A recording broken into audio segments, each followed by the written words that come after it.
பழனி மலையில் நிற்கும் முருகப்பெருமானின் சிலைக்கு மிகப்பெரிய சக்தி உள்ளது.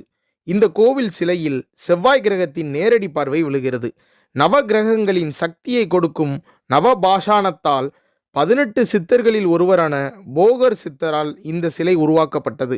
நவம் என்றால் 9, பாஷாணம் என்றால் விஷம் என்று பொருள்.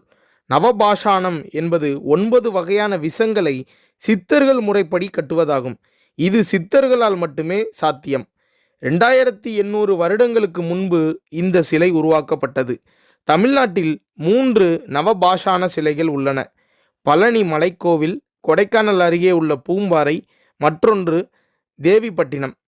இதில் பழனி மற்றும் பூம்பாறை தான் போகரால் உருவாக்கப்பட்ட நவபாஷான சிலை. இது மாதிரி வீடியோக்கள் உங்களுக்கு வேணும்னா மறக்காம நமது பக்கத்தை சப்ஸ்கிரைப் பண்ணிக்கோங்க.